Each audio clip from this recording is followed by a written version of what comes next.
अध्यात्म विज्ञान कोई धर्म या संप्रदाय नहीं है। ये स्पिरिचुअल साइंस है जो कुदरत के कानून पर आधारित है। ये विज्ञान पूरे ब्रह्मांड के सभी रहस्यों को उजागर करता है और जीवन के सभी पहलुओं को समझने के लिए एक नई दृष्टि देता है। इसी को आर्ट ऑफ विजन कहते हैं, दुनिया को देखने की एक नई दृष्टि, जो अध्यात्म विज्ञानी परम पूज्य स्वामी श्री कमलेशानंद जी के निर्देशन में सनातन सत्य का अनुसंधान कर हमारे जीवन को प्रकाशित करे। जय सच्चिदानंद। आज सुबह अध्यात्म विज्ञान के बारे में बहुत सारी बातें यहाँ से समझाने की कोशिश किया, प्रश्नोत्तरी भी हुई और लोगों को प्रश्नों का उत्तर भी मिला। बहुत सारे हमारे जो पुराने महात्मा हैं, उनके मन में कोई ऐसी उलझन हो जाती है कि ये ज्ञान, ये विज्ञान जो हमने पाया है, तो कितनी स्पीड से हम इसको संपूर्ण अनुभव कर सकेंगे।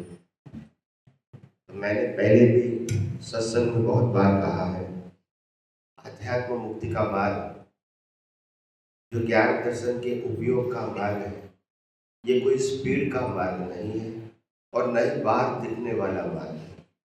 ये खुद को अनुभूति करने का मार्ग है और खुद को ही मालूम होता है कि मैं कितना ये विज्ञान की दृष्टि को ज्ञान और दर्शन के रूप में अवस्था में हाजिर रख सकता हूँ। ये उनका खुद का सब्जेक्ट है।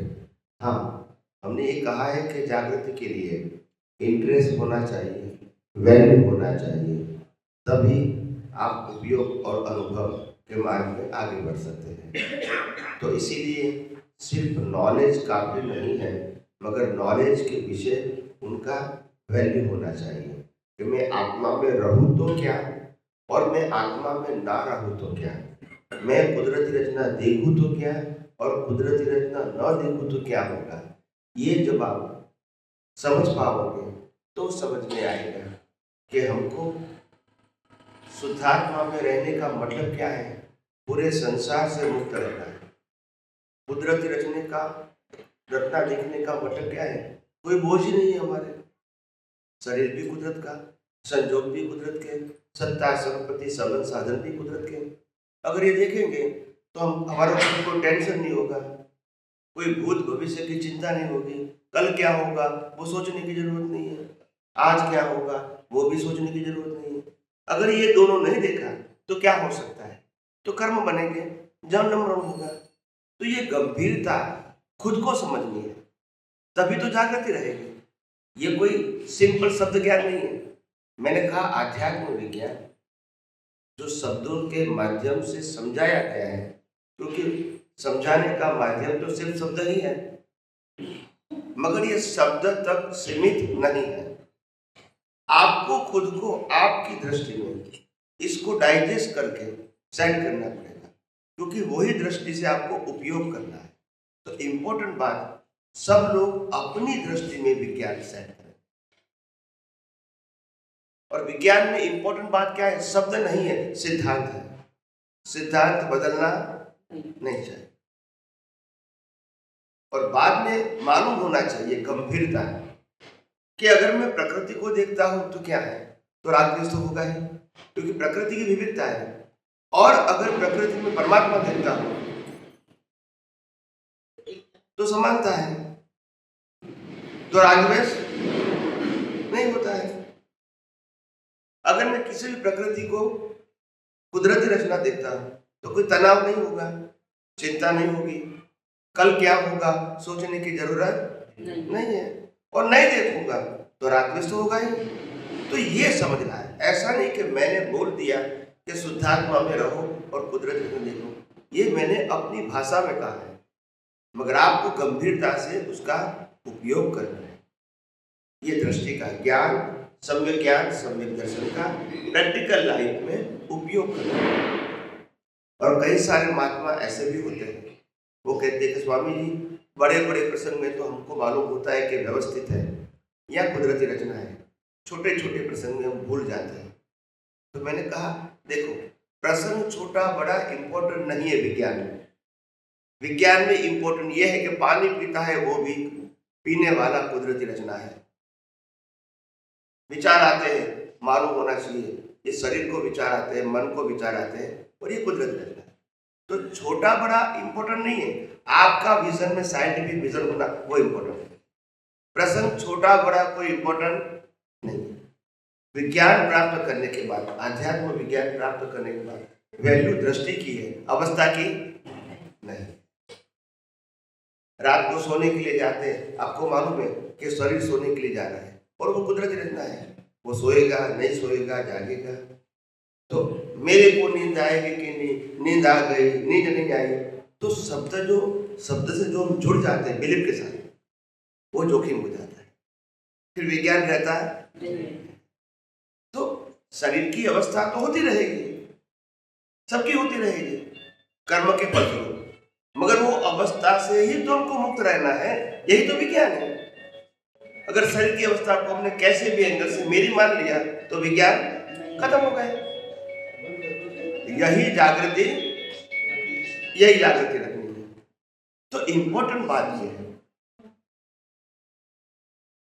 तो इसीलिए मैंने कहा कि विज्ञान जितना जितना समझ में आता है, इतना इतना अंदर पहले डाइजेस्ट करो, यानी अपने विजन में अपनी समझ से उसको उतारो अंदर, और जो उतारने के बाद वही विज्ञान का आपको प्रैक्टिकल लाइफ में उपयोग करना है, ताकि दोबारा समझने की जरूरत नहीं पड़ेगी, क्योंकि आपने सोच समझ के उसको स्वीकार किया है, ब्लाइंडली एक्सेप्ट नहीं किया। तो जो समझ आपने स्वीकार किया है उसी का आपको क्या करना है, यूज करना है। फिर तो प्रश्न नहीं रहेगा ना। जब आपने एक बार समझ लिया कि ये सब कुछ कुदरती रचना है, ये भी कुदरती रचना है, उनकी अवस्था भी कुदरती रचना है, भले समझने में 1 2 3 4 5 महीना लग जाए, कोई बात नहीं, मगर महीने के बाद आपको ऐसा करना पड़ेगा कि ये कुदरती रचना ही। अभी क्या करना है, सिर्फ देखना है। तो फिर देखने में क्वेश्चन नहीं होगा ये कुदरती रचना है कि नहीं, ये है कि नहीं, वो प्रश्न नहीं रहेगा। इसीलिए मैंने कहा स्पीड की जरूरत नहीं, समझने की जरूरत है, क्योंकि विज्ञान है, ये क्रिया नहीं। और जितने भी महापुरुष हुए अपने जीवन में, उन्होंने बहुत संघर्ष किया, फिर भी मोक्ष में गए। राम ने जब रावण के साथ युद्ध किया, पूरी रावण की पूरी फैमिली खत्म कर दी, फिर भी मोक्ष में गए, क्योंकि वो अलिप्त रहे। बाहर के राम और अंदर के राम क्या हो गए, बाहर के राम खत्म हो गए, अंदर के राम मोक्ष में गए, जिसको हम आत्मा कहते हैं। महाभारत में भी अर्जुन ने कौरवों के सामने युद्ध किया, पूरी फैमिली को खत्म कर दिया, वो भी मोक्ष में गए। तो कैसे गए, क्रिया से गए नहीं, दृष्टि से गए। दृष्टि क्या थी, अलग। इसीलिए मैंने कहा separation is a science, exercise is not science. क्रिया विज्ञान नहीं है, क्रिया पाप पुण्य पाने का साधन है। मुक्त होना, किससे मुक्त होना, जो हमारा नहीं है उससे मुक्त होना है। जो हमारा है आत्मा, उससे मुक्त होना नहीं है, मगर आत्मा के अलावा सब कुछ से क्या होना है, मुक्त होना है। और मुक्त होने का मतलब मुक्तता की अनुभूति करना है। रहेगा, ये तो रहेगा, मगर अनुभूति क्या करनी है, हमको कंसर्न नहीं है। आप समझे? तो बात ये, हमारे पॉकेट में मोबाइल है, ठीक है, अभी मोबाइल टूट गया है तो क्या हमको पेन होगा? मोबाइल बेच दिया तो क्या हमारा अस्तित्व खत्म हो जाएगा? नहीं होगा। मोबाइल को रिपेयरिंग करें तो हमारी बॉडी में कुछ असर होगा? नहीं होगा। जैसे बॉडी, हमारा मोबाइल होने के नाते भी बॉडी और मोबाइल क्या है, अलग। बॉडी का फंक्शन भी है और मोबाइल का फंक्शन भी है, मगर दोनों क्या है, अलग है। ऐसे आत्मा और बॉडी दोनों क्या है, तो बॉडी का तो फंक्शन है, मगर इससे आत्मा से कोई मतलब नहीं है। तो फंक्शन अलग अलग होने से हमारा जो दर्शन है वो बदलना नहीं चाहिए। कुदरती रचना ही है, और कुदरती रचना देखने का और एक सरल रास्ता, अपने पुरुषार्थ में ओपिनियन की जरूरत नहीं है। जब हम नहीं है, हमारा नहीं है, तो ओपिनियन की क्या जरूरत है? ओपिनियन के माध्यम से आप जुड़ जाते हो। ये डिस्चार्ज प्रकृति ओपिनियन देती है, कोई तकलीफ नहीं। हमारा जो जागृत अहंकार है वो ओपिनियन नहीं है। प्रभु ये कैसे पता चलेगा कि जागृत अहंकार के ओपिनियन है? हाँ, जागृत भाग और मैकेनिकल भाग में अंतर क्या होता है? मैकेनिकल भाग में हो जाता है और जागृत भाग में खुद ही इन्वॉल्व होता है, अटैच हो जाता है, वो भी मालूम होता है हमको, हम सफोकेशन हो जाता है। जैसे दिमाग में या सर दर्द होता है, और सर दर्द होने से पेन तो महसूस होगा, और जिसको पेन महसूस होता है किसको होगा? पहले डिस्चार्ज अहंकार को, जिन्होंने चार्ज किया था पिछले अवतार में, वो तो भुगतान करेगा ही, वो बोलेगा भी कि मेरे को ये फील हो रहा है। मगर जो देखने जानने वाला है वो क्यों फील करेगा? उससे कोई कंसर्न नहीं है। मगर वो जब बोलता है समझना एकाकार हो गया। तो पेन देखते नहीं है, अभी आप पेन फील कर रहे हैं। देखने का मतलब आपको हो रहा नहीं है, फील करने का मतलब आपको ही हो रहा है। और शरीर को फील होता है, वो भी आप देख सकते हैं। शरीर को फील हो रहा है पेन, वो भी आप देख सकते हैं। तो देखने वाले को होता नहीं। तो दोनों क्या हो गए? मगर मैं जो बात करता हूँ ये सब प्रैक्टिस से होगा, ये कोई चमत्कार नहीं होगा। मगर आपका सबका ये सद्भाग्य है कि आपको अनुभवी पुरुष प्रत्यक्ष मिले, तभी वो खुद अनुभव से बता रहे हैं। नहीं तो किताबों की बातें सुन के तो हमारे कितने अवतार चले गए, आप समझे। और जो भी अनुभवी पुरुष थे, रामकृष्ण महावीर जैसे, उन्होंने कभी किताब लिखी नहीं है, और जब किताब लिखी गई तब तो वो थे नहीं। और महापुरुषों ने अच्छी भावना से किताब लिखी। ये किताब प्रैक्टिकल नहीं है। क्या नहीं है? थियोरेटिकल है। क्या आप ये करोगे तो ये होगा, ये करो तो ये होगा। तो इसीलिए कहा किताबों में साइंस नहीं होता है, धर्म होता है। क्या होता है? कि कैसे पुण्य बनेगा, किसको पाप कहेंगे, कैसे प्रायश्चित होगा, अगर ऐसा करोगे तो आपकी गति क्या होगी, ये सब धर्म बताते हैं। आप मन वचन काया से कैसे मुक्त रह सकते हैं, वो धर्म बताते हैं। अगर वो बताएंगे तो फिर कोई क्रिया करेंगे ही नहीं। समझ में आया? तो दोनों का रोल अलग है।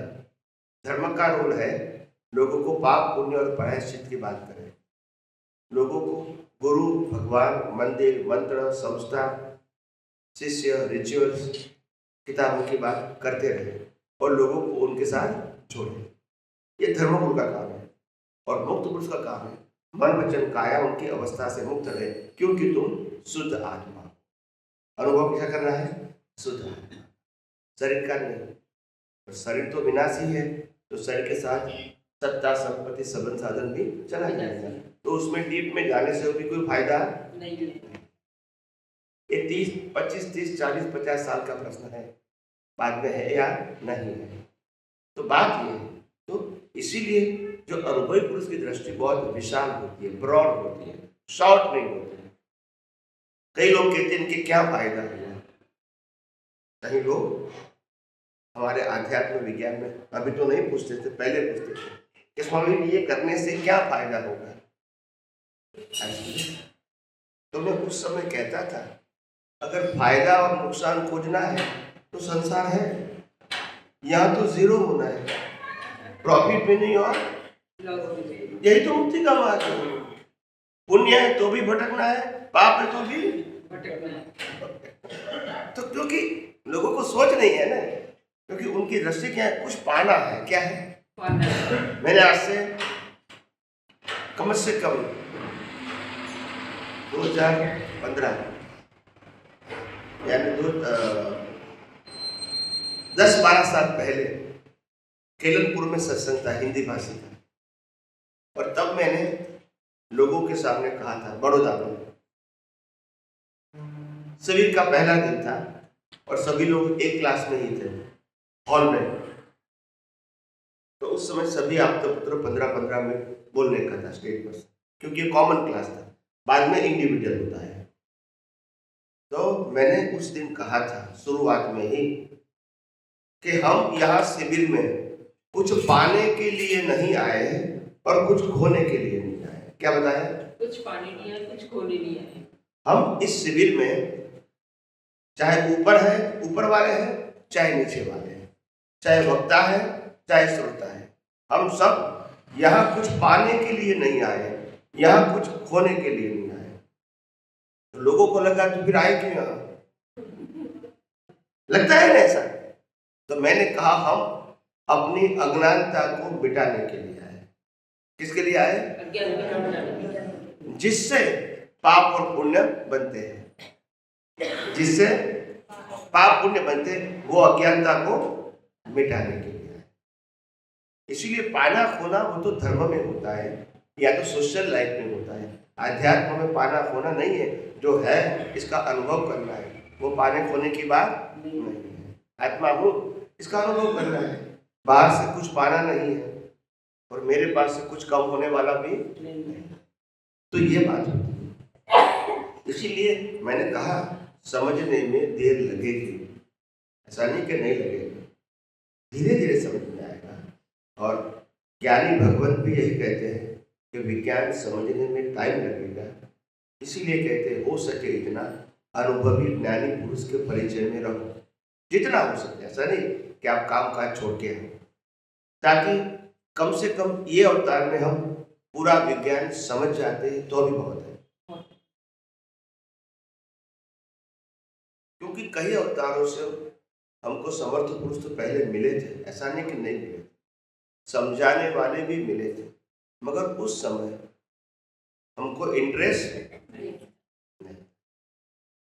अभी भी ज्ञानी पुरुष हो गए श्रीमद राजचंद्र दादा भगवान जैसे, मगर लोगों को विज्ञान में इंटरेस्ट नहीं, तो वो क्या करेंगे? अगर इंटरेस्ट नहीं है तो वो क्या करेंगे? आज भगवान श्री राम देखो, भगवान श्री कृष्ण देखो, दोनों ने एक भी शिष्य नहीं बनाया, एक भी फॉलोअर्स नहीं बनाया। बनाया था? नहीं। देखो, जब कृष्ण भगवान जिंदे थे, जब राम जिंदे थे, इनके कोई फॉलोअर नहीं थे, उनके कोई शिष्य नहीं थे, इनको मानने वाला सुनने वाला नहीं थे, सिर्फ अर्जुन ने सुना था। यह सुनो, तो सतयुग में भी ये स्थिति थी, लोग ज्ञानी को पहचान नहीं सकते थे, लोग तो उनका जीवन देखते थे। उसको जीवन क्या देखना है? ये तो कर्म फल है। उनकी दृष्टि, उनकी दशा, उनकी अनुभूति को समझने की कोशिश। बाहर का जीवन तो हमारा सबका कुदरती रचना है, हमारे पास कोई चॉइस नहीं। इसको देखने से अंदर की दशा मालूम नहीं होती। इनके लिए उनका परिचय चाहिए, दृष्टि चाहिए। उनकी बातों को सुनते तो समझ में आता है कि उनकी बातों में एक प्रकार की क्या होता है, वननेस होती है। हर समय बातें बदलते रहते हैं नहीं, सैद्धांतिक बातें करते हैं, और वो सिद्धांत भी कुदरती कानून होता है, अपना व्यू पॉइंट नहीं होता है। तो धीरे धीरे हर बातें समझ में आती हैं, एकदम से नहीं आता है। ये ज्ञानी पुरुष दादा भगवान भी कहते हैं कि विज्ञान चौगर दम से समझना है, तो उसके लिए समय लगेगा, एकदम से समझ में नहीं आया। और जितना समझ में आया है इतना धीरे धीरे उपयोग करने की कोशिश करो। स्पीड मत करो, और स्पीड का मार्ग नहीं है, ये पेशेंस का मार्ग है, और धीरे धीरे आपको समझ में आएगा। और इसीलिए मैं कहता हूँ मोक्ष का मार्ग सहज, सरल, सुगम है, समझने के बाद। क्या बताया? समझने के बाद। नहीं तो डिफिकल्ट है, नहीं तो डिफिकल्ट है। क्योंकि सदियों से हमने इस प्रकार के मार्ग की न कल्पना की थी, न कहीं से मिला था। हर लोग यही कहते थे, ये करो, इसको मानो, ये क्रिया करो, ये पूजा पाठ करो, यहाँ मंदिर में जाओ, इनको भगवान मानो, पूजा पाठ करो, तब करो, जब करो। यही सब लोग बताते हैं, सभी धर्मों की बात। कोई ये नहीं कहेगा कि मन वचन काया से मुक्त हो, तुम तो आत्मा हो। आत्मा की बात किताबों में करेंगे, मगर मन वचन काया से मुक्त रहने की बात नहीं करेंगे। तो इसीलिए और उनकी मर्यादा है, क्या है मर्यादा? ये है तुमको मार्ग चलाना है, और मुक्त पुरुष को मार्ग नहीं चलाना है, मार्ग दिखाना है। क्या है? दिखाना है। जिसको चलना है वो चले, नहीं चलना है तो उनकी मर्जी है। इनको खुद को चलाना है, क्योंकि वो इसमें एक प्रकार का अहंकार होता है कि मार्ग मैं आपको बता रहा हूँ, इसीलिए मैं गुरु हूँ और आप सब मेरे शिष्य हैं, और मैं कहूँ वही करना पड़ेगा। तो गुरु शिष्य के संबंध के कारण उनको वही बात करनी पड़ेगी जो मार्ग चलाने के लिए जरूरी है। तो ये तो अपवाद मार्ग है। क्या है? एक्सेप्शनल है, एक नॉर्मल नहीं है। एनीवे, बहुत सारी बातें हुई और मैं समझता हूँ कि सुबह भी हमने बहुत बात किया था, आप सबने भी सुना था। जो पहले नए नए व्यक्ति जो है वो प्रश्न करना चाहते हैं तो प्लीज कर सकते हैं, ताकि उनके प्रश्नों का समाधान में पहले, बाद में हमारे जो पुराने महात्मा हैं वो तो करेंगे।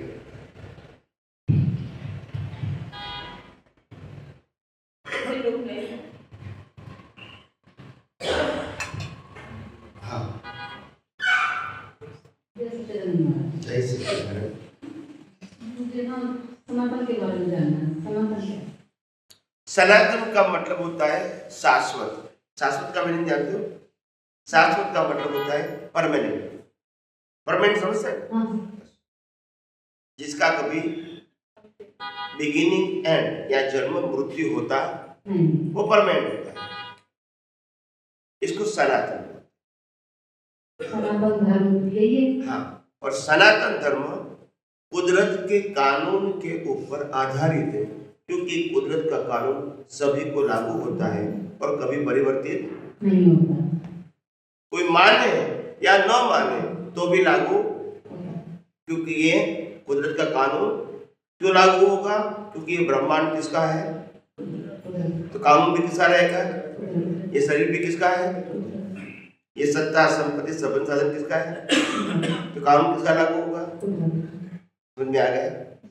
तो कुदरत का कानून नहीं समझने के बाद तोड़ेंगे तो कुदरत आपको सजा करेंगे। उसको पुण्य कहेंगे या पाप कहेंगे, दोनों को सजा बोलते हैं। पुण्य मिलेगा वो भी सजा है, और पाप मिलेगा वो भी सजा। का मतलब होता है बंधन, जेल। पुण्य को भी भुगतान करना पड़ेगा और पाप का भी। ये चक्कर से छूट सकते हैं? ये कर्मों का बंधन है। वो कर्म सिर्फ पाप को नहीं कहते, पुण्य को भी कर्म कहते हैं, बराबर के नहीं? तो दोनों से, ये दोनों बंधनों से छूटना, ये मुक्ति का मार्ग है। तो सनातन का मतलब होता है जब तक आप सनातन धर्म, सनातन सिद्धांत नहीं समझोगे, वहां तक सनातन वैसा आत्मा और सनातन सुख की अनुभूति जो भी होगी वो टेम्पररी की ही होगी। सुख भी टेम्पररी, दुख भी टेम्पररी, जन्म भी टेम्पररी, सब टेम्पररी। ये सबन सत्ता संपत्ति सब टेम्पररी। समझ में आ गया? जैसी दृष्टि वैसी, जब तुम्हारी दृष्टि टेम्पररी है तो जो कुछ भी पाओगे वो भी, जब दृष्टि सनातन होगी तो सनातन अनुभव होगा, नहीं तो सनातन अनुभव।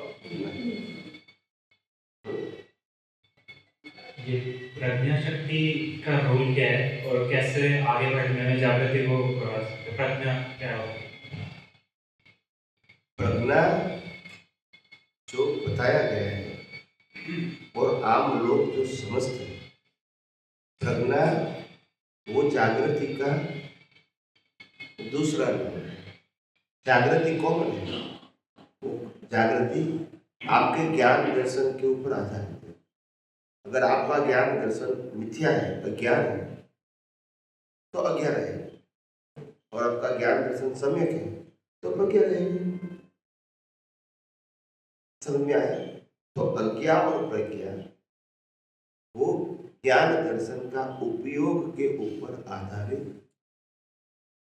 एक सिक्के के दो पहलू हैं, अलग अलग नहीं है। जागृति कॉमन है, फिर जागृति के अंदर सेंटर में शरीर है तो अज्ञान है, सेंटर में आत्मा है तो प्रज्ञा है। मगर जागृति तो कॉमन है, इसका उपयोग दो प्रकार का है। अज्ञा प्रज्ञा अलग नहीं है।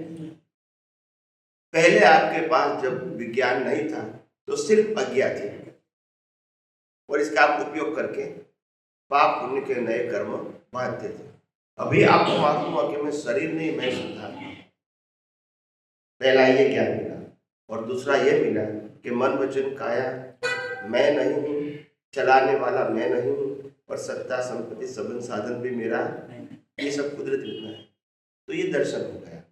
तो ये ज्ञान और दर्शन सम्यक हुआ। ये ज्ञान दर्शन सम्यक को प्रज्ञा कहेंगे, और अब जब उपयोग करेंगे तो प्रज्ञा की जागृति कहेंगे। नहीं करोगे उपयोग तो अज्ञा का उपयोग होगा। तो प्रज्ञा के लिए प्रमाद शब्द आएगा, प्रज्ञा का उपयोग होगा। दोनों में से एक का उपयोग तो होता ही है। समझ में आया? कई लोग कहते हैं कि स्वामी जी हम कभी उपयोग करते हैं, कभी नहीं उपयोग करते हैं, तो कर्म नहीं बनेंगे। मैंने बोला कोई समय ऐसा नहीं है कि जो आप कर्म के भुगतान नहीं करते, तो कोई समय ऐसा नहीं रहेगा कि नए कर्म बंद नहीं होंगे। ये पैरेलल है। क्या है? जो श्वासोश्वास चलता है उसके साथ ही हमारे कर्मों के भुगतान कंटिन्यूअस है। तो श्वास क्यों मिलेगा? जब कर्म नहीं है, भुगतान नहीं करना है, तो श्वास क्यों मिला? तो श्वासोश्वास के साथ जैसे कर्म की भुगतान जुड़ी है, वैसे श्वासोश्वास के साथ नए कर्म भी बनते हैं। मगर वो दो प्रकार के, या तो संसार के लिए लायक और सहायक, या तो मुक्ति के लिए लायक और सहायक। दोनों में से एक बनता ही रहेगा, क्योंकि उपयोग का फल ही ये है। आप समझे? जैसे मशीन होता है, मशीन में प्रोडक्शन होता है, और प्रोडक्शन कंटिन्यूअस निकल रहा है। यहाँ से रॉ मटेरियल डाला और वहां से प्रोडक्शन निकल रहा है। तो उसमें दो ही ऑप्शन है, या तो प्रोडक्शन सही निकलेगा या तो और कोई ऑप्शन नहीं। ऐसे ही है, या तो संसार के लायक बनेंगे या तो मोक्ष के लायक बनेंगे, लायक समय बनेंगे। उपयोग तो होगा ही। आत्मा की हाजरी में उपयोग के बिना कोई नहीं रह सकता। समझ में आया? और ये भी हमने कहा है, लाइव अहंकार कभी सोता नहीं। डिस्चार्ज अहंकार सो जाएगा। ये रोल है इनका। जागृत अहंकार का रोल सोने का नहीं है, क्योंकि वो शरीर के साथ जुड़ा हुआ है। डिस्चार्ज अहंकार शरीर के साथ जुड़ा है, इसीलिए सो जाता है, क्योंकि अभी उसको भुगतान करने की नहीं है, अभी तो सपना देखना है। अगर लाइव अहंकार सोता है तो वो सपने में भी चार्ज कर सकते हैं। ये सब विज्ञान को जानोगे तो समझ में आएगा, नहीं तो नहीं आएगा। क्योंकि ऐसी बातें अनुभवी के बिना कौन कर सकता है? ये बातें किताबों में नहीं होगी। किताबों में जो सिंपल बात होगी, आप सुनते रहोगे और कोई आंसर देने वाला नहीं है। आप ये कहेंगे किताब में लिखा है, अभी क्या करोगे? ये कोई समाधान है? तो अनुभवी पुरुष आपको प्रत्यक्ष बताएंगे कि इसका कारण क्या है, क्यों ऐसा होता है। और पूछना है तो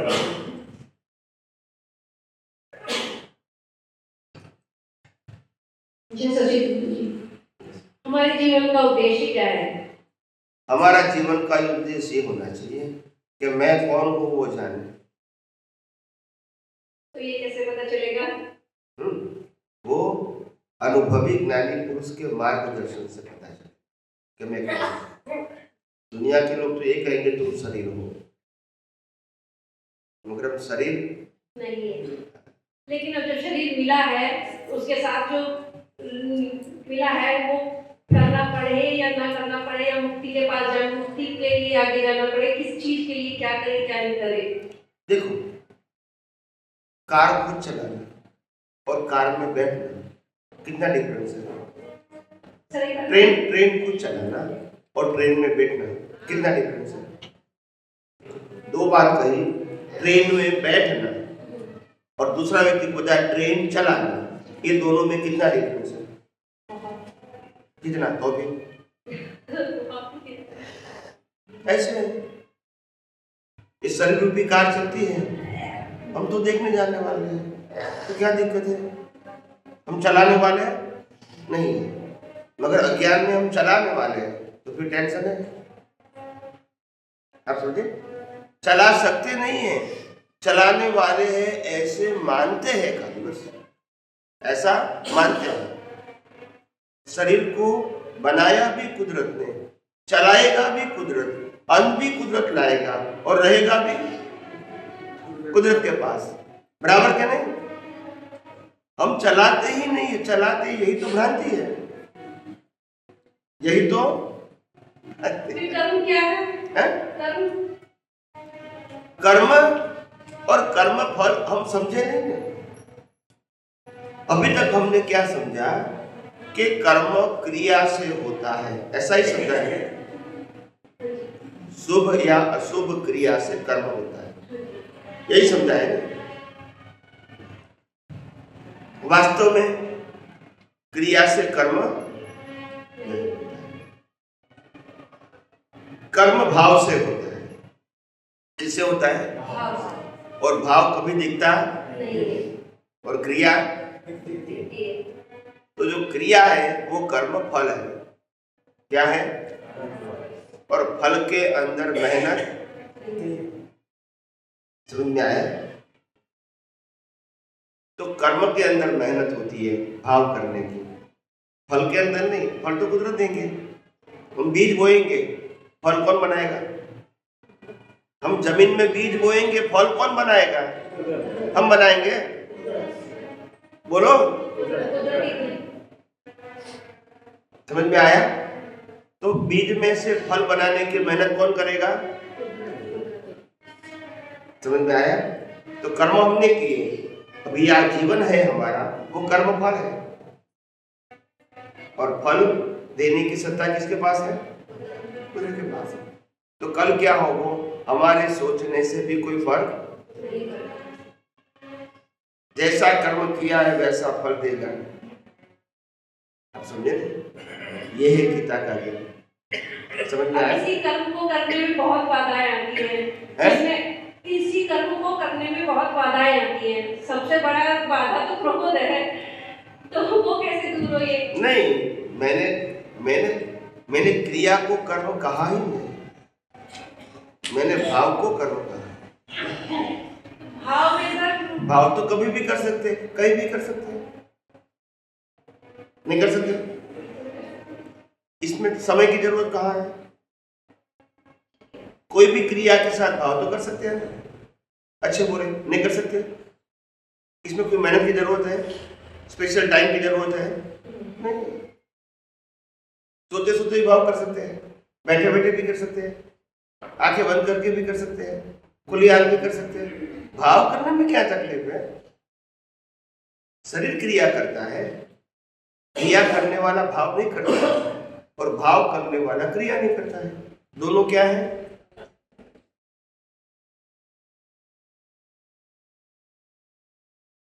जब आप गाड़ी में बैठे हैं और गाड़ी चलती है, तो गाड़ी की चलने की क्रिया वो आप करते हैं नहीं। आप तो गाड़ी में बैठे हैं और बाहर के दृश्य देखते हैं, तो देखने में क्या तकलीफ है?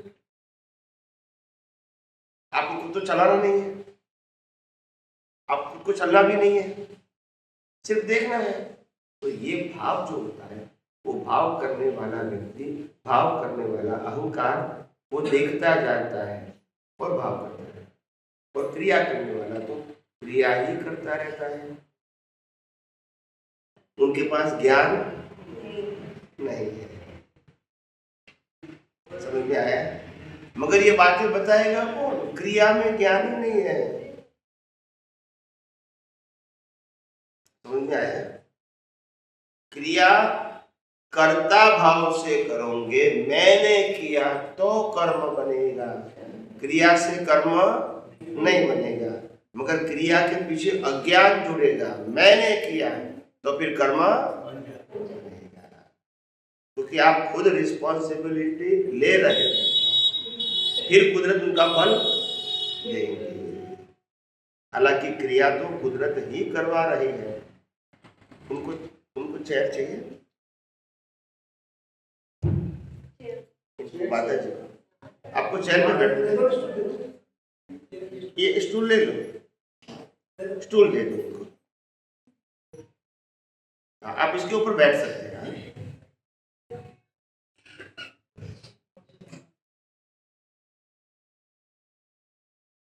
बस बैठ बस, कोई तो मेरा कहने का मतलब ये है कि हम पहले ये सही बात समझते नहीं है कि कर्म किसको कहते हैं और कर्म फल किसको कहते हैं। कर्म फल में क्रिया है, मगर वो हम करते नहीं है, कुदरत शरीर को करवाती है, और कर्म हम करते हैं। हम मतलब अहंकार, जो शरीर से अलग है, जो शरीर और इनकी अवस्था को देखने जानने वाला है, उसमें जुड़ भी सकता है और नए भाव भी कर सकता है। वो शरीर का हिस्सा नहीं। समझ में आया? तो हम भाव तो कर सकते हैं कभी भी और कहीं भी, और उसमें बाह्य संजोगों की आवश्यकता नहीं है। कर्म भाव से बनते हैं, जैसा भाव वैसा भाव। जिसका भाव बिगड़ा इसका, जिसकी क्रिया बिगड़ी इसका भाव बिगड़ा। है कोई शास्त्र में? कीमत भाव की है, किसकी है? मगर ये लोग सामान्यतः धर्म के लोग क्रिया का ही महत्व बताते हैं। तो क्या करें, ये उनका काम है, तो बताते रहे, तभी तो ये संप्रदाय चलेगा, नहीं तो उनके हिसाब से वो सही है। हमको समझना है कि हमको अभी इससे आगे जाना है। आप स्कूल में पढ़े हैं कि नहीं पढ़े हैं? अगर आपने 5वीं कक्षा में एडमिट हो गए, पढ़ाई शुरू कर दिया, किताब भी लाए और शिक्षकों ने आपको पढ़ाया, बाद में अंतिम एग्जाम दे दिया 5वीं कक्षा की और आप पास हो गए, फिर क्या करोगे? 6th क्लास में जाएंगे। कैसे जाएंगे? 5वीं क्लास लेकर जाएंगे कि छोड़ के जाएंगे? 5वीं कक्षा की किताब छोड़ के जाएंगे कि लेके जाएंगे? टीचर भी छोड़ के जाएंगे, लेके जाएंगे। तो ये 3 चीज छूटना पड़ेगा, क्लास, किताब और टीचर, तभी हमारी प्रगति। यहाँ तो 50 साल से एक ही किताब चलती है। समझना तो पड़ेगा, फिर आप इसको प्रगति मानो तो मान सकते हैं। तुम एक क्लास में 5वीं कक्षा में आप 10 बार क्लास करो तो किताब तो एक रहेगी, तो यह प्रगति है ना आपकी। तो यहाँ क्यों समझ में नहीं आता है? वहां समझ में आता है, यहाँ क्यों नहीं आता है? बात वही तो बात हम करते हैं, हमको समझ में नहीं आता है कि हम क्या करते हैं। यही एक ही बात कंठस्थ करते रहते हैं, फायदा क्या हुआ? कई सारे मैंने देखे बचपन में बुजुर्ग लोग जो रामायण सुनने के लिए जाते थे।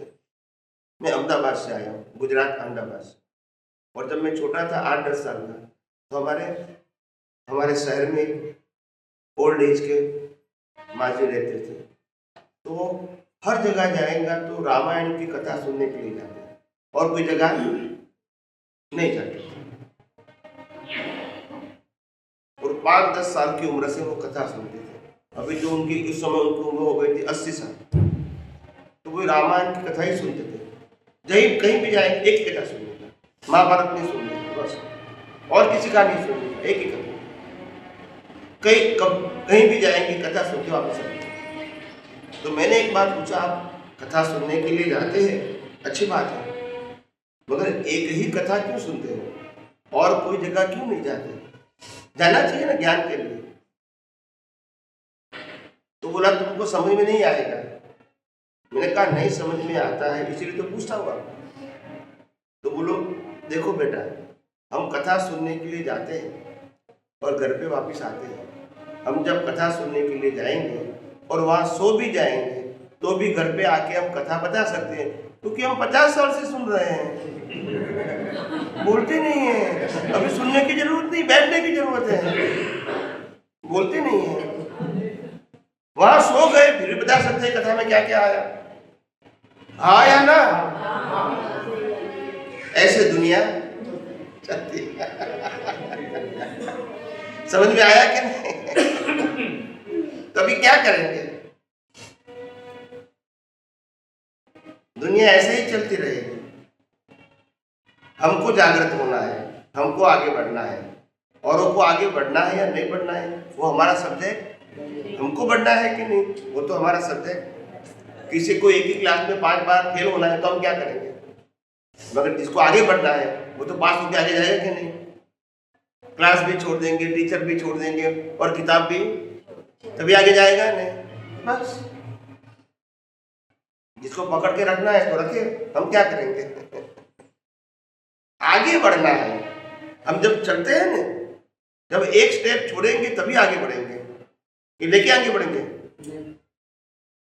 हम ऐसे स्टेप चढ़ते हैं तो भी एक एक छोड़ना पड़ता है तभी आगे, नहीं तो यहां सब समझ में आता है, यही समझ में नहीं आता है। आप समझे? जो ज्ञान जान लिया इसको छोड़ के आगे बढ़ो, इसको छोड़ के आगे बढ़ो, क्योंकि हमको अंतिम सत्य तक जाना है। क्या जाना है? अंतिम सत्य।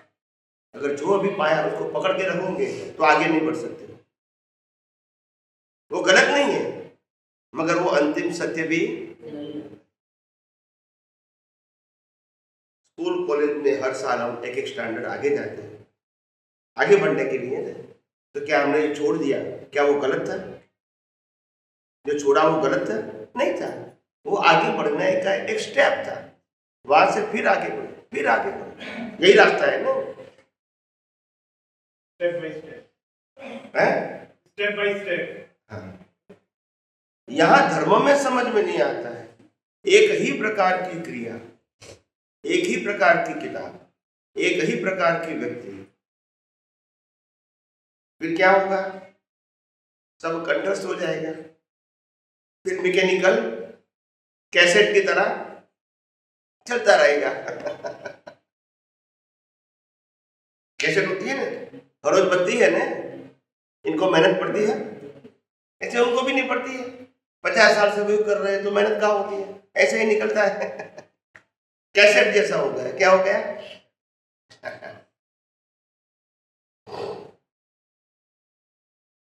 और किसी को प्रश्न करना है? जय सच्चिदानंद। माइक दे दो।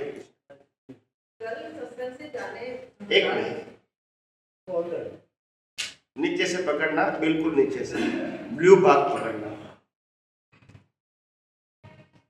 कल शाम को सत्संग से जाने के बाद में एक ई रिक्शे में गई, जाके वो रिक्शे वाले ने मेरे को जहाँ मेरा डेस्टिनेशन था हाउस का, आधे रास्ते में जाके उल्टे रास्ते में जाने लगा। मैंने कहा भाई मुझे उल्टे रास्ते में क्यों लेके जा रहे हो, मेरा घर तो इधर नहीं है। कहते नहीं मुझे तो यही जाना, मैं तो यही जाऊँगा, मैं आपको यही लेकर जाऊँगा। मैंने कहा ये कैसे हो सकता है? उसको खूब समझाया, नहीं माना। फिर एक मूंगफली बेचने वाला था, उसने बोला बहन जी सही बोल रही है, शांति को जहाँ नहीं आता आप तो उल्टे रास्ते में जा रहे हो। कहते उतरो, इसी वक्त उतरो, इसमें से मेरे को बोल रहा है। आधे रास्ते में उसने उतारा, पूरा अंधेरा, कोई साधन नहीं, कुछ नहीं। 1.5 किलोमीटर में पैदल आई। आने का मैंने कहा भाई चलो कोई बात नहीं, तुम मत ले जाओ मुझे, लेकिन तुम्हारे पैसे चले ना जितने बन रहे हैं, बोले मेरे को पैसे भी नहीं चाहिए। अभी क्वेश्चन ये क्या कुदरत का था? ये तो दिमाग में आ गया कि किसी जन्म का हिसाब था, कुदरत का ही था ये। बट उसने जो पैसे नहीं लिए वो माइंड में चल रहा है, मैं तो उसके वीडियो हो गई ना। सब अहंकार होता है ना, कि मैंने गलत सही रास्ते पर बताया फिर भी आप इसने गलत बोला तो मेरे को पैसा नहीं चाहिए। अहंकार होता है ना, सबका अहंकार होता है ना, आप समझे क्या नहीं? उसने गलत रास्ता नहीं छोड़ा, लेकिन उसने जो पैसे नहीं लिए, मुझे लग रहा है कि आप किसी के घर पे जाएंगे और फिर चाय पानी रखा है आपके सामने, आप नहीं पीते हैं, फिर बोलता है पीना है तो पीनो, तो मैं ले जाऊंगा, तो आप पियोगे? बोलते नहीं। तो ये कोई ऐसा आपने वो मेरे ख्याल से वो अपने हिसाब से सही होगा, मगर आपने गलत बता दिया ये गलत रास्ता है, तो उनको अच्छा नहीं लगा। नहीं, वो गलत रास्ते में जा रहा था, वो रास्ता नहीं था एक्चुअली में। तो ऐसा क्या दूसरे ने भी कैसे कहा? नहीं, दूसरे ने भी कैसे कहा? दूसरे ने बोला बहन जी जो बोली वो सही रास्ता, भाई तुम गलत जा रहे हो, बोला उतरो, किसी वक्त उतरो। मैंने कहा चलो कोई बात नहीं, मेरे को दूसरा काम लेके ना, तुम्हारे पैसे तो ले लो। कहते नहीं पैसे नहीं चाहिए मेरे को, तो अब मेरे को माइंड में लग रहा है कि मैं कहीं ना वो तो नहीं होगी, बीड़ी तो नहीं होगी उसकी, मुझे पैसे देने चाहिए थे उसकी। नहीं, मेरे तो गरम बन गए ना, जब लिया नहीं तो क्या कर? तो मेरे तो गरम नहीं बने ना मुझे। नहीं, तो ये कुदरत का था हिसाब। आपने मांगा है और आपने नहीं दिया है तो बैर बनेगा। नहीं, उसने ऐसा दिया, तो देते समय भी नहीं दिया उसने। कोई बात नहीं, इसमें क्या है? ये कुदरत का ही था ऐसा हिसाब। बस ये अपना ओपिनियन। ओके, और कोई प्रश्न है तो करो।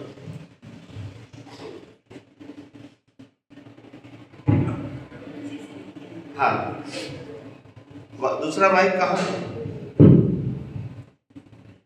ये ले लो, एक यहाँ रखो, एक वहाँ रखो। बोलिए, बंद करना, ऐसे ऐसे रखो। हाँ, स्वामी जी, प्रतिक्रमण क्या है और इसका उपयोग कब और कैसे करना चाहिए? प्रतिक्रमण क्या है और इसका उपयोग कब और कैसे करना चाहिए? ये प्रतिक्रमण शब्द कहाँ से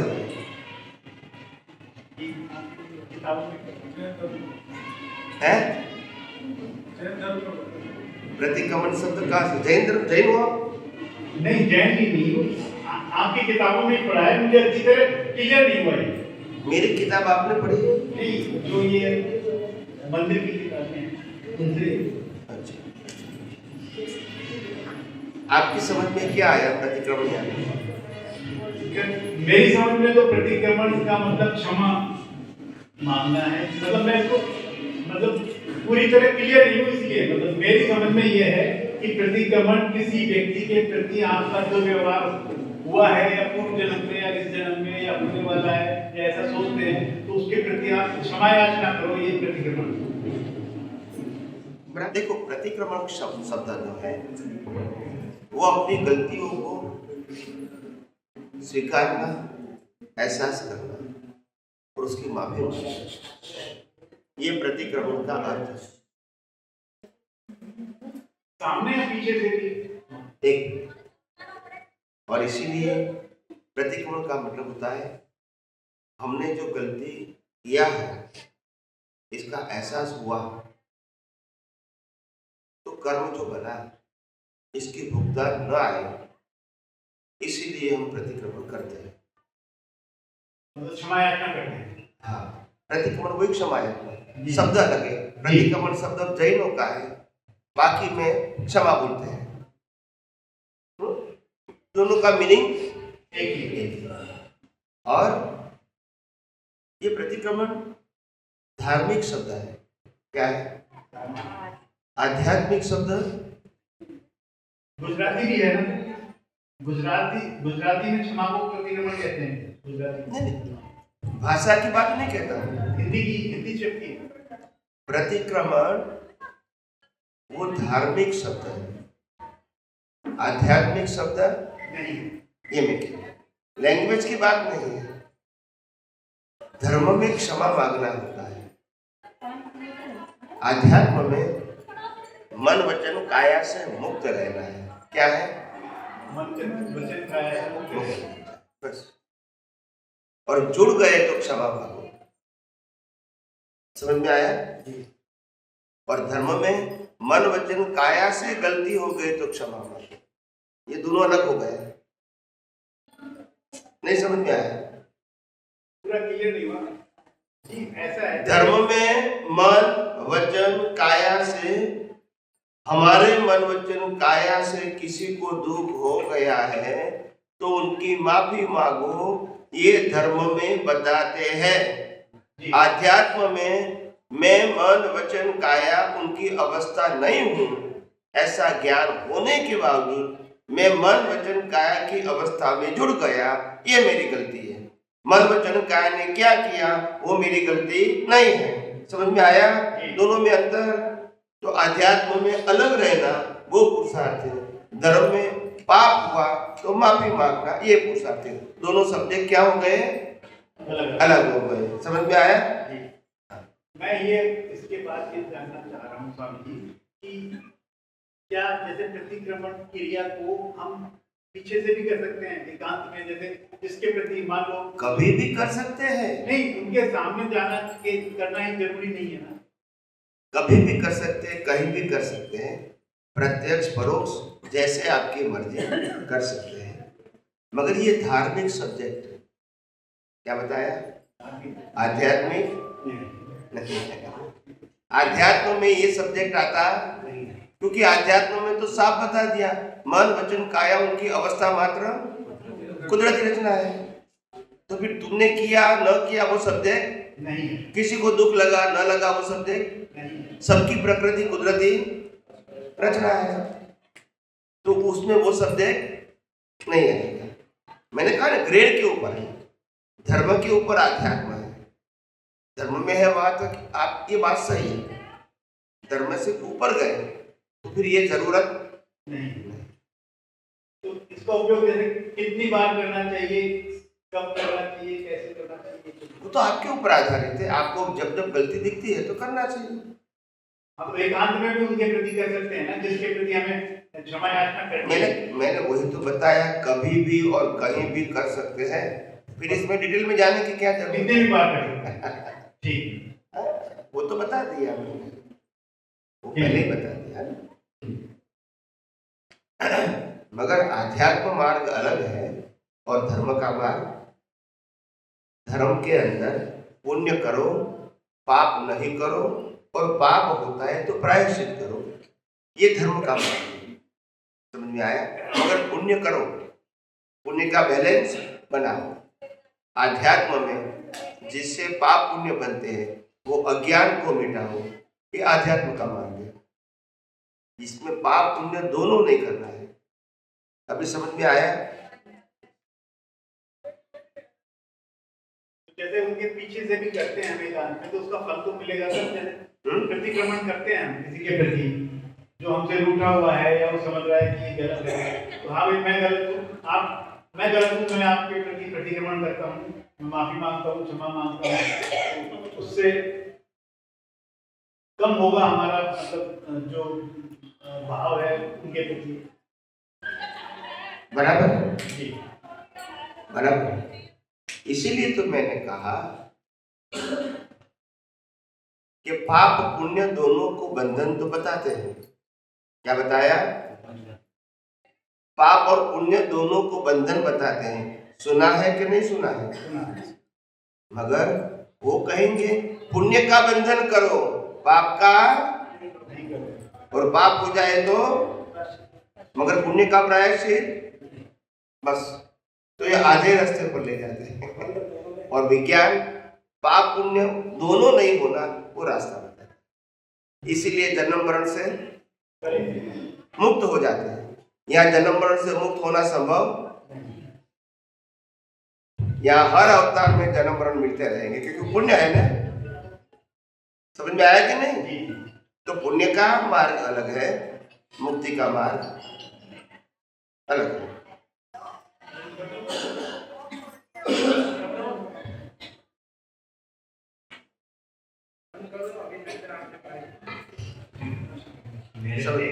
एक मैंने सुना सर आपसे इस लाइब्रेरी में आहार विज्ञान भी करके कोई पुस्तक है, अलवर नहीं आई, मैं बहुत खराब कर रहा हूँ, उसके बारे में कुछ बताइए। आहार विज्ञान तो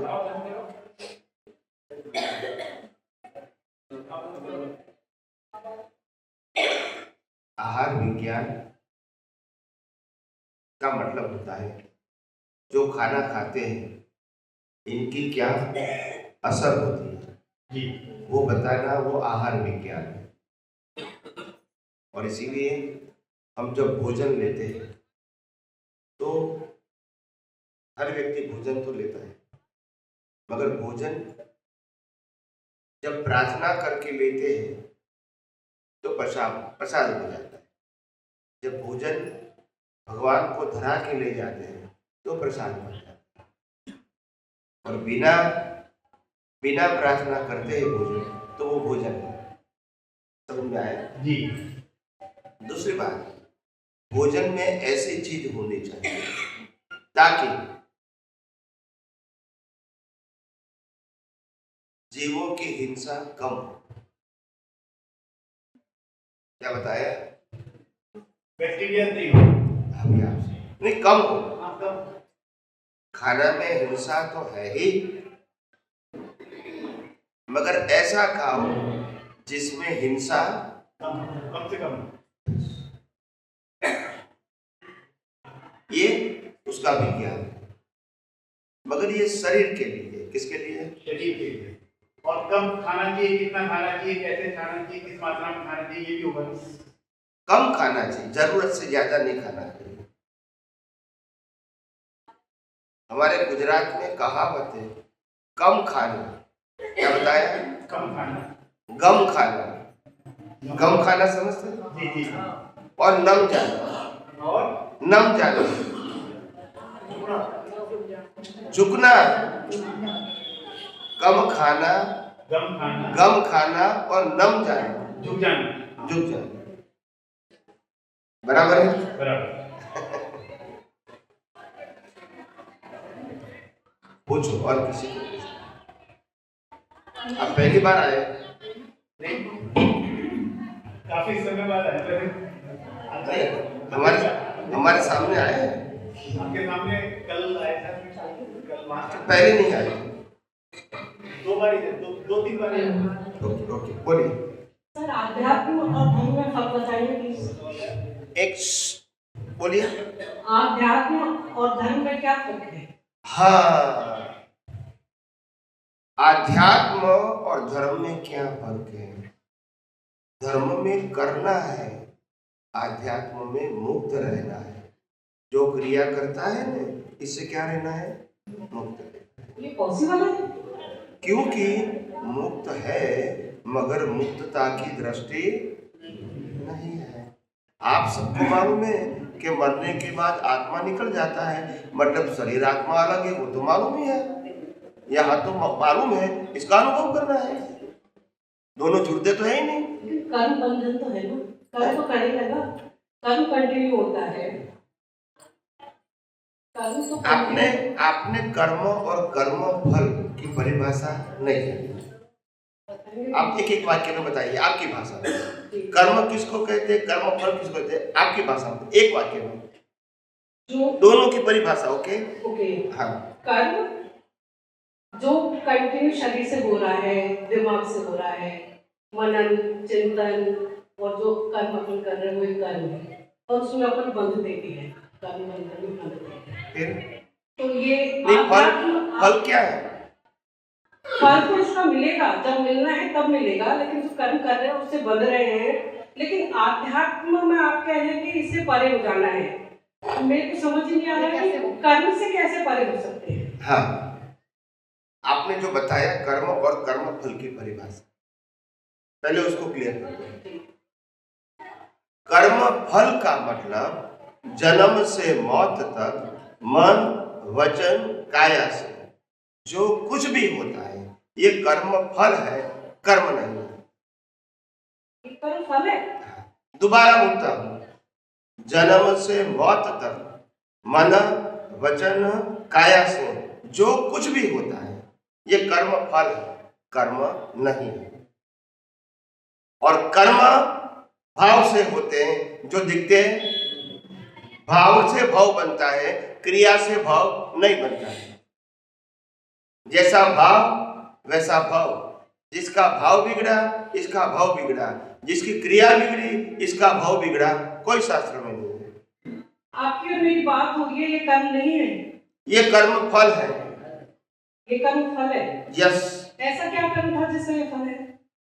आपने जो कर्म किया है इसीलिए कुदरत ने आपको यहाँ आने का संजोग दिया। सबको नहीं मिलता है। ये संजोग किसने बनाए हैं? ये फल है तो नहीं, एक बात, ये आने का संजोग किसने बनाया बताइए। कोई शक्ति ही है।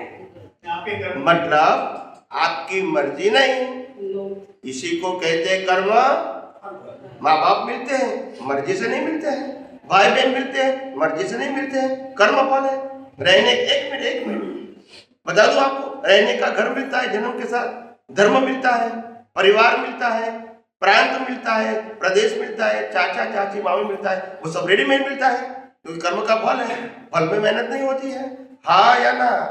लेकिन ये तो इसी जन्म में पहले उसका तो उत्तर दो। हाँ तो हाँ को पे आगे चलो ना।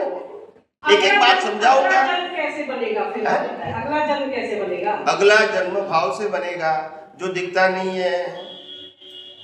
भाव से भव है। सुना है कि नहीं सुना? हाँ के ना बोलो। हाँ। तो भाव का मतलब क्या वो बताइए आप। भाव का मतलब क्या है वो बताई दीजिए आप। आपने सुना है? Yes. तभी उत्तर दे दीजिए। एक लेडी दो लेडी। हाँ, भाव आपके इच्छा। बोलिए अब मैं सुनूंगा। बिल्कुल। भाव यानी आपका जो इच्छा हो रही है या जो आपका मन कर रहा है।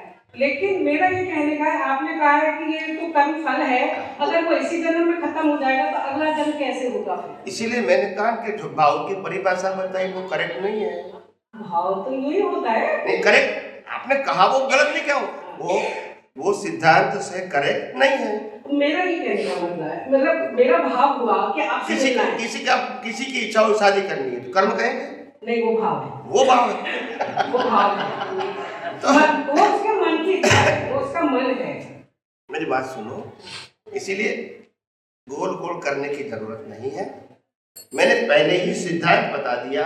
मन से, वचन से, काया से जो कुछ भी होता है वो कर्म फल है। पहले बताया क्या नहीं? सॉरी सर, मैं अरे अभी तो बताया आपके सामने। क्लियर करो, गलती बहुत है। कर्म एक क्रिया को कर्म नहीं कहते हैं, भाव को कर्म कहते हैं। भाव दिखता नहीं है, क्रिया दिखती है। लाइन ऑफ डिमार्केशन लगाओ, गोल गोल नहीं करो। जो भी दिखता है विचार, वाणी, वर्तन, वो कर्म फल है। पहले पक्का कर लो। और भाव दिखता नहीं है वो कर्म है। लाइन ऑफ डिमार्केशन समझ में आया? जहाँ कर्म है वहाँ क्रिया नहीं है, जहाँ कर्म फल है वो क्रिया है, वो कर्म नहीं है। समझ में आया? तो गोल गोल नहीं करो। मैंने लाइन ऑफ डिमार्केशन बना दिया। भाव से भाव बनेगा। जो दुनिया को दिखता उसका रिजल्ट आएगा तो दुनिया देखेगी। आज हमारा जीवन है, माँ बाप मिला दुनिया देखेंगे, भाई बहन मिला दुनिया देखेंगे, घर मिला दुनिया देखेंगे, धर्म मिला दुनिया देखेंगे, गांव मिला, पड़ोसी मिला दुनिया देखेंगे, चाचा चाची मामा मामी मिला दुनिया देखेंगे, हमको शरीर मिला दुनिया देखेंगे। क्योंकि कर्म, और कर्म कब किया था? पिछला। समझ में आया? उस समय क्या होगा वो हमको मालूम। कर्म तो बना दिए, फल आएगा तभी मालूम होगा ने। तो ये पहले भाव रहा होगा। हाँ, उसका ये क्या है? ये कर्म फल है। भाव से भाव है, क्रिया से भाव। लाखों लोगों की हिंसा करने के बावजूद भी राम मोक्ष में गए। महाभारत में करोड़ों लोगों की हिंसा करने के बाद अर्जुन मोक्ष में गए। क्रिया से कर्म नहीं होते हैं, भाव से कर्म।